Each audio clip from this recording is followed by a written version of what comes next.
Shake, Rattle, and Roll, November 29. And In His Mother's Eyes, November 29 din po. Parang yung tangkilikin niya na. Kasi natutuwa ako dito sa ating special episode tungkol naman kay Richie Rivero at sa kanyang girlfriend na si Leren May Bautista, si Konsihala Leren, na di ba pagkatapos nga ng mga kung ano-ano at mga sari-saring issue, batuhan, kumbaga paghuhugas ng mga dirty linen sa publiko, etc.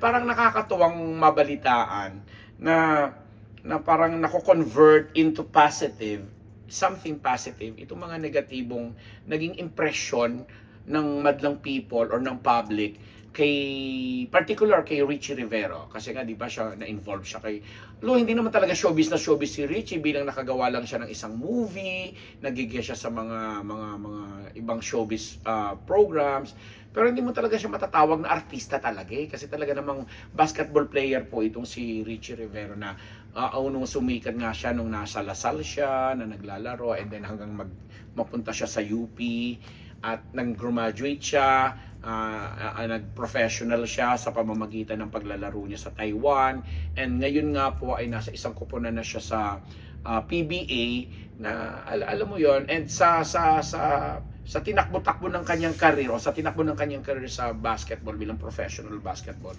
na-involve siya syempre sa mga usapin sa showbiz, gaya ng nagkaroon siya ng relasyon dito kay Andrea Brillantes na inauwi nga sa hindi magagandang sagutan.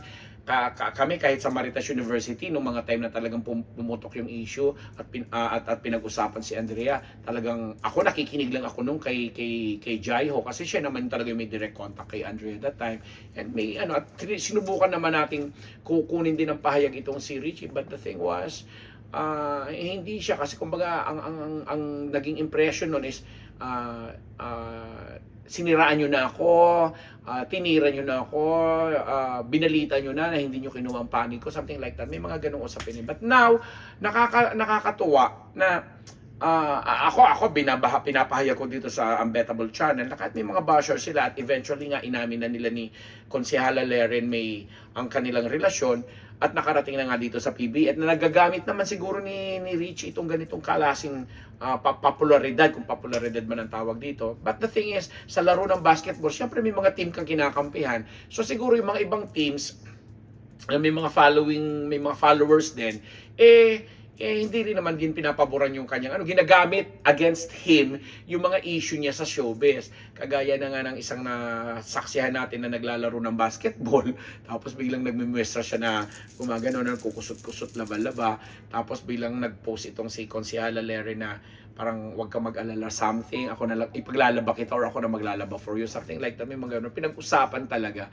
And ang latest nga kaya sinabi namin natutuwa kami kasi parang nako-convert into positive yung mga ganung negative na impressions, dahil nga kumbaga walang choice o ayan pinagbintangan niyo akong ganito, ganyan, tinawag niyo akong ganito, etc. Might as well gamitin namin ito to our advantage. At sa tingin ko, yun ang nagiging magandang marketing ploy, na dahil nabalitaan nga po ng Unbettable Channel na di umano posibleng magkaroon ng endorsement na sa sabong panlaba or di kaya mismong washing machine ang magjowang ito, kasi si Leren May naman, Konsihala, bago siya naging Konsihala, beauty queen naman talaga siya, at talaga namang pinupuri naman yung kagandahan niya sa larangan ng Bucon. And itong si Richie nga, as we said earlier, napakagaling niyang basketball player. So since sila magpartner ngayon, sila magkarelasyon ngayon, parang sila nga talaga yung tinatap nitong napabalitang kumpanya na interesado di umano na kunin yung serbisyo nila para, alam mo yon, kasi ganun na ngayon kasi nga sa social media, tapos nagba-viral ang mga usapin, nagba-viral yung mga kung anik-anik. Tama nga naman, might as well use it at pakinabangan nyo to your advantage. At doon ako natutuwa, yun ang sinasabi kong nakakatuwa, kasi kesa nga naman mag-sulk ka dun sa or manatili ka dun sa negative lang at puro yung mga kanegahan at sasagutin mo pa ng nega, walang patutunguhan unless ito na nga na kahit pinagtatawanan, ginagawang pambash sa'yo, ginagawang bala laban sa'yo para masira siguro yung laro mo, etc. Ginagamit mo ngayon sa something positive para eventually maka-attract nga. At ito na nga ang nababalita namin. Sana nga matuloy, no? Ang bongga talaga kasi makikita mo siguro maganda yung magiging storyboard, no? Mag-jowa, basketball, ganyan dyan, pinaglalaba. Bakit hindi pa gamiting sabay, di ba? Meron ka ng washing machine dyan, brand ng washing machine, at may brand ka ng sabon. Ang ganda-ganda siguro nun at nakakatawa. Wag na nating yun na yun, makikinabang at bongga, pagkakakitaan. Yun naman talaga eh. Kasi sabi nga, mga celebrities yan, may mga ganyang issue, di gamitin yung magandang issue sa magandang paraan o sa magandang hanap buhay o bongga, di ba? Kaya kami dito sa Unbearable Channel, nakailang minuto ako dyan, embot, di ba? Bonggang-bongga pa rin ang inyong lingkod. Nagpapasalamat po kami sa aming po mga sponsors, ang Ideal Vision, si Dr. Jessica D. O, di ba? Nakikinabang kami.